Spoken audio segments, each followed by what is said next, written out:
In 2 weeks, nakuha ko agad yung 1,000 subscribers. Ginawa ko, may schedule na ako. Alam niyo ba yung schedule ko, guys? Para makuha ko lang talaga ang 1K subscribers.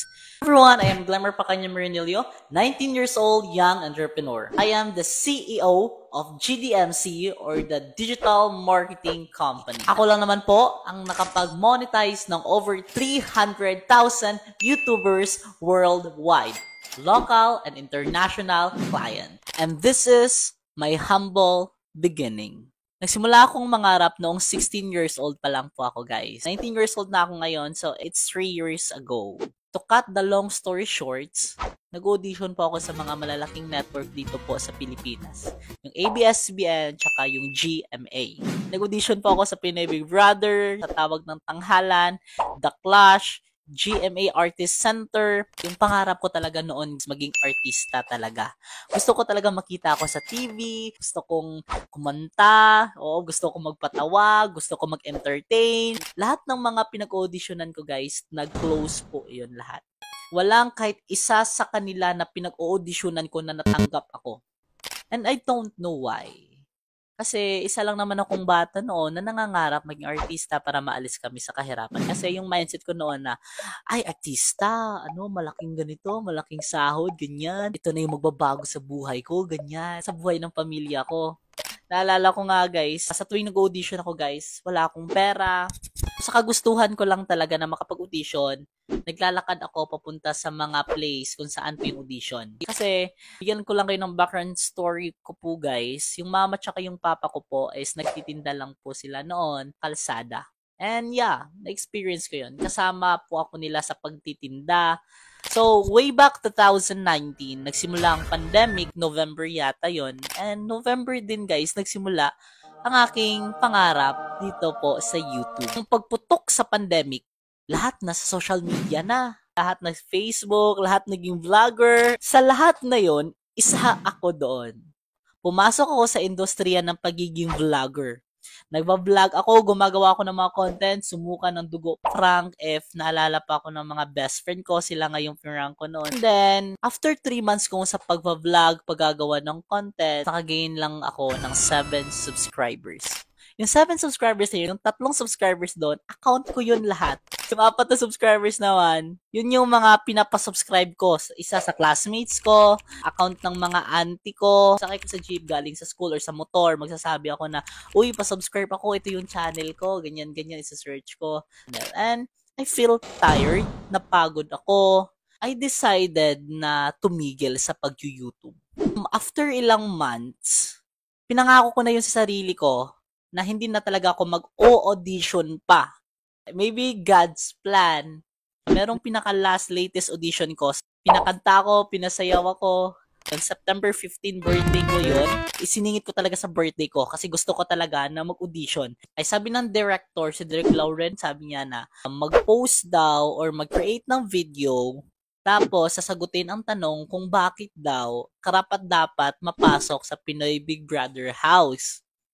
So yun na nga, nag-video na ako. Yan, papakita ko dyan.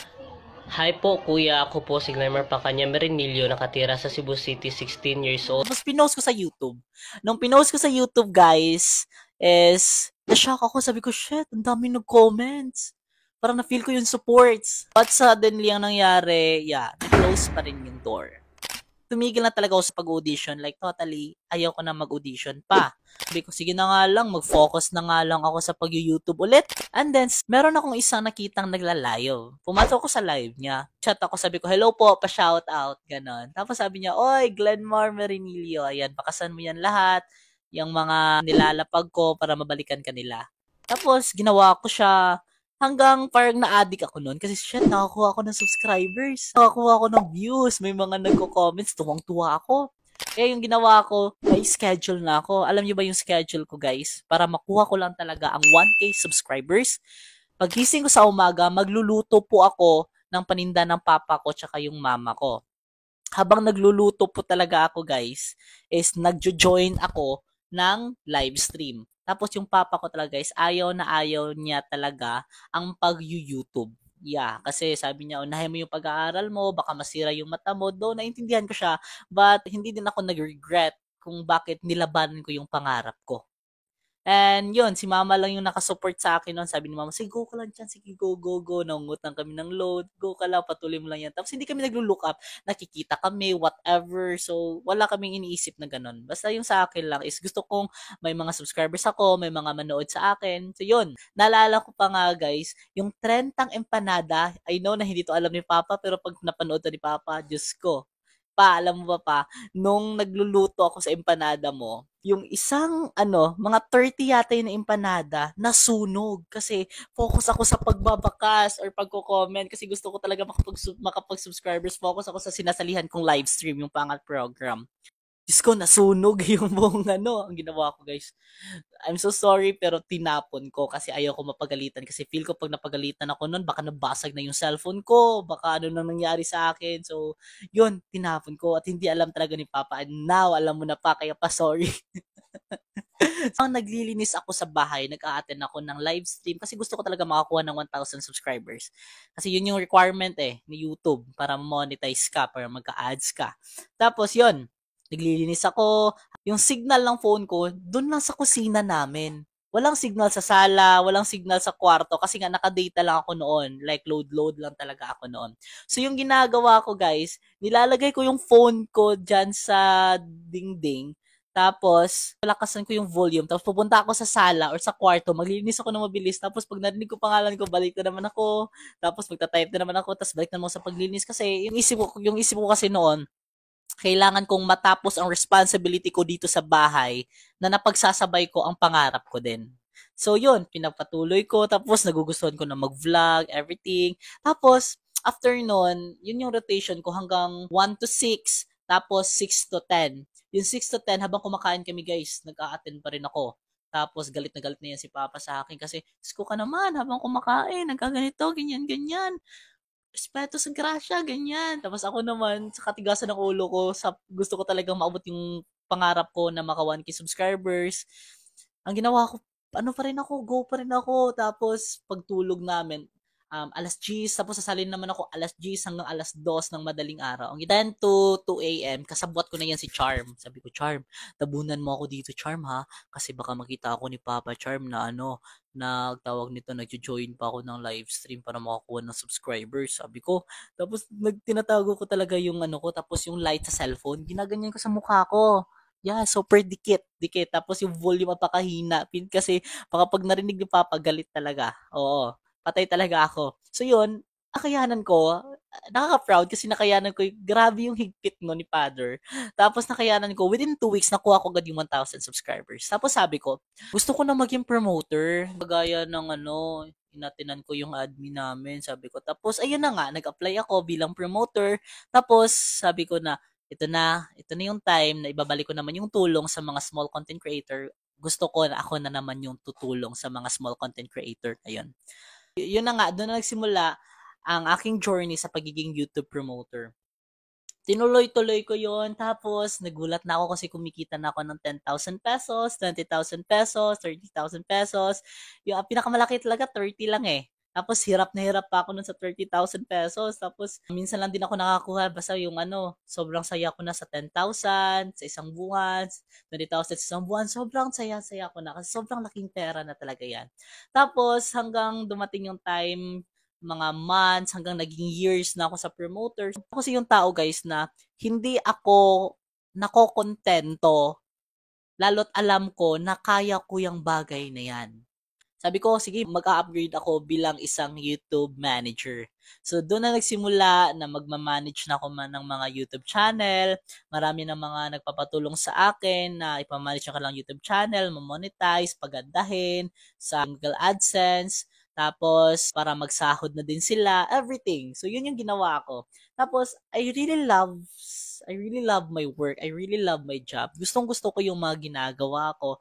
Tapos, tuloy-tuloy pa rin hanggang dumating yung time na sabi ko, YouTube manager lang ba? Sabi ko, why not mag-upgrade na naman ako? Sabi ko, kasi usually, yung mga ko noon is mga local clients. Sabi ko, try ko kayo maghanap din ng mga international, ganon, na mga client. Super duper malaking blessing na binibigay sa akin ni God.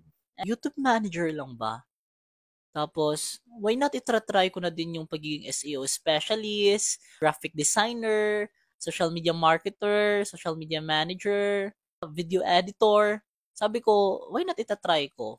So, tinry ko siya, pinagstudihan ko siya, tapos nag-enroll ako ng iba't ibang mga courses para lang dyan. Nag-raise ako ng money ko for that business.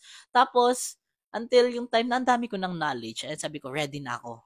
Kaya humanap na ako ng mga international client and super blessed ako ni Lord. I am so happy lang na super bait ni Lord sa akin, sa amin, sa family ko. I know mabait talaga si Lord. And nakaka-touch lang na tawag nito noon, kumikita ako ng 2 digits, ganon. Kumikita ako ng 20,000, 30,000, ganon. Tapos, nung dumating yung time na naniniwala talaga ako na action really matter. Palagi talaga akong nanonood doon sa video na nagsasabi na dreams without goal, without action is still a dreams. So, yeah. Kailangan talaga mag-take ng actions para matupad ang iyong goal, ang iyong dream. So, naniniwala talaga ako na action really matters.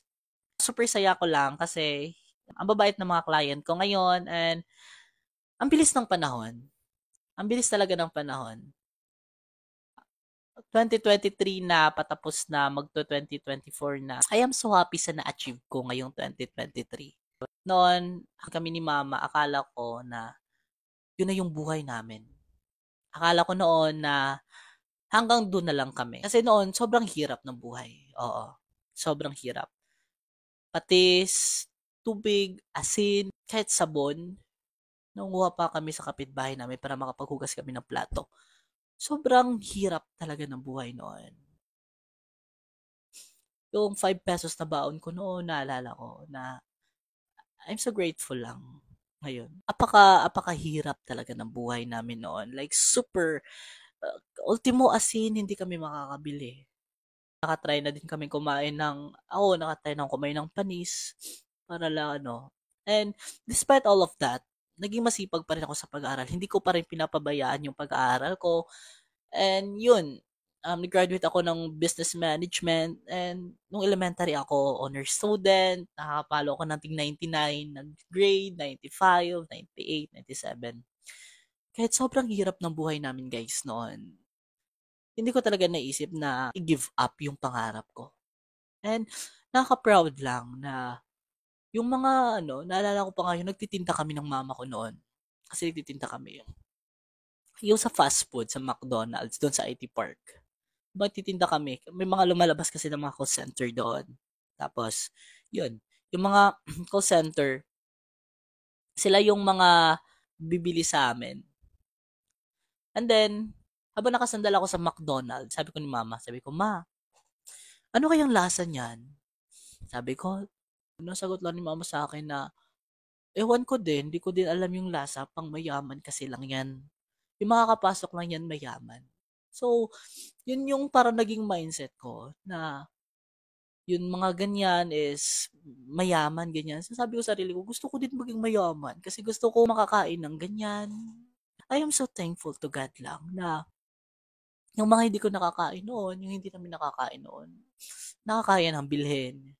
And despite of all sacrifices, suffers, struggles in life, struggle ng pangarap, nakaya ko. Nakaya namin. And this is not just the goal. Hindi ito yung end. Though I cannot tell myself na successful na akong tao. I can tell myself na mayaman na akong tao, but I am sure na yung life namin noon compare ngayon is nag-improve. Naalala ko pa na I don't even get support sa aking dreams sa mga kamag-anak. Binubuli pa ako noon ng mga kapitbahay namin. And, yeah, I've been bullied, tinutukso na mahirap, pangit, maitim, di marunong magdamit. And I admit that, na totoo. Totoo lahat.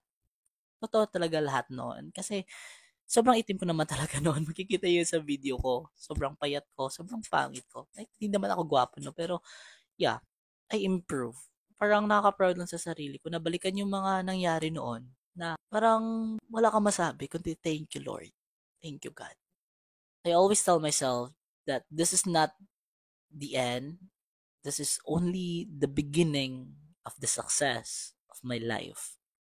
So, yeah, before mag 2024, I'm so thankful kasi may mga taong mga mababait na nakapaligid sa akin and I have the right person, the right circle of friends right now with the same mindset, the same goal.